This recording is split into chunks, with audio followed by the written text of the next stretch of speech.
Hablamos recién del tema del neoliberalismo. ¿Este es un gobierno neoliberal? ¿Qué es esto? No, primero hay que hacer una cuestión sobre el término, ¿no? O sea, lo primero que hay que entender es que hablar de neoliberalismo es una burrada, en términos de que liberalismo viene de libertad, entonces no hay una nueva libertad o una vieja libertad. Por lo tanto, es una estupidez hablar de neoliberalismo, que en realidad es un término que inventó Alexander Rustov en 1939, que era marxista, o sea, un burro. Sí, digamos, porque si los marxistas hubieran de economía, no serían marxistas. Ahora, el punto es el siguiente, ¿y por qué inventó ese término? Porque frente a la existencia del nazismo, frente a la existencia del fascismo, ¿sí?, y toda la experiencia, digamos, soviética, él intenta crear algo intermedio entre el liberalismo y el fascismo y el nazismo y todas esas corrientes.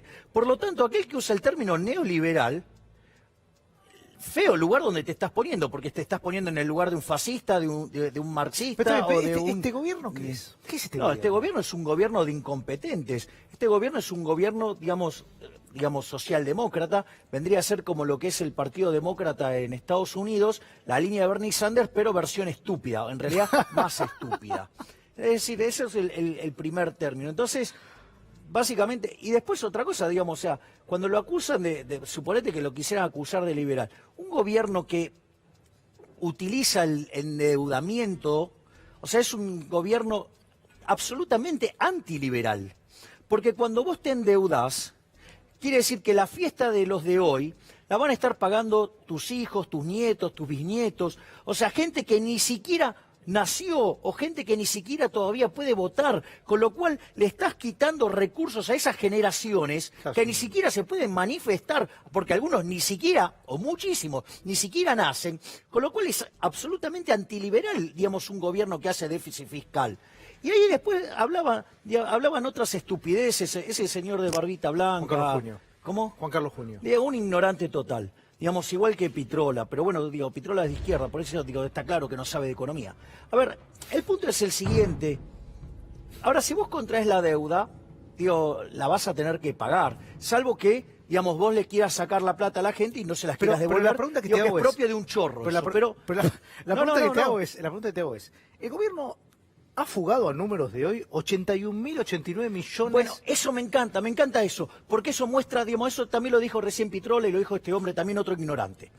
A ver, cuando vos tenés tipo de cambio flexible, a ver si entendemos, cuando vos te endeudás y traes dólares y los vendés en el mercado para hacerte de los pesos que necesitas para pagar, la contracara, ¿cuál es? Se llama fuga de capitales, pero es propio de la mala política. Claro, a ver, si vos hubieras... Es decir, si tuviese una buena política, la plata se quedaría acá. A ver, el tema es el siguiente. Si vos no hubieras tenido déficit fiscal, o hubieras hecho el ajuste para no tener déficit fiscal, no hubieras necesitado ingresar esos dólares de deuda. Entonces, con tipo de cambio flexible, digamos, o sea, tampoco se te hubieran fugado aún cuando tuvieras tipo de cambio flexible. Pero como vos te estabas endeudando para financiar el déficit fiscal y tenías tipo de cambio flexible, los dólares que traía el gobierno los vendía en el mercado. Eso después figura como fuga. Es decir, acá hay un problema, y esto, o sea, entiendo, digamos, que estas personas, digamos, que carecen de la formación mínima para opinar de este tema, pero, digamos, los economistas también. O sea, porque hay mucho bruto acá. Fíjate que justamente la fuga de capitales está muy fuertemente relacionada ¿con qué? Con el endeudamiento. Es decir, tiene que ver con un problema de índole contable. En cambio, si vos... No, la casa de plata, básicamente. Claro, pero el problema entonces es el endeudamiento. Y vos te endeudás porque tenés déficit fiscal. Es decir, vos tenés déficit fiscal, entonces quiere decir que no hiciste el ajuste. Nos queda un minuto y te quiero preguntar, porque te decía, está Hernán Lacunza, está el titular del Banco Central, Guido Sandleris. ¿Parías pedirle al fondo a ver si le desembolsa los 5.700? Vos dijiste, no deberían... Yo no se los daría. Bajo ningún punto de vista. A ver, el gobierno tiene un error de diagnóstico que está dejando las bases para una hiperinflación. A ver, vos con el problema monetario que describimos en el bloque anterior, sí, vos tendrías que arreglar el problema monetario ¿para qué? Para evitar la hiper. ¿Por qué? Porque la diferencia es o tengo 50% de pobres o 75% de pobres. ¿Ok? Digo, porque el default ya está. Ahora entonces, ¿cómo hago para arreglar el problema del Banco Central.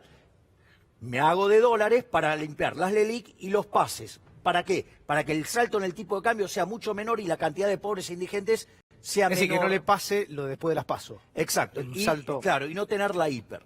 Ahora, ¿qué es lo que pasa? El gobierno, como son ignorantes, son brutos, y eso lo confirmó el Banco Central el otro día en su comunicado, dice, bueno, en realidad el dólar es lo que determina la inflación. Bueno, ese es un problema enorme. En realidad, digamos, vos estás teniendo inflación porque está cayendo la demanda de dinero.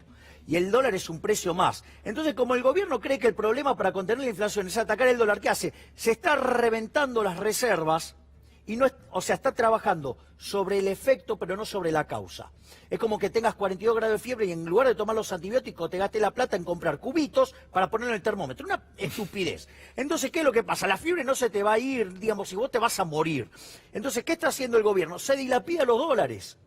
En lugar de usar esos dólares para limpiar el balance del Banco Central y hacer que el daño inflacionario, cuando esto termine de estallar, sea lo más chico posible, lo está agrandando. Por eso cada vez le quedan menos reservas y cada vez tiene un problema más grande de pasivo monetario. O sea, con lo cual cada vez el tamaño de la piña que se viene es mayor.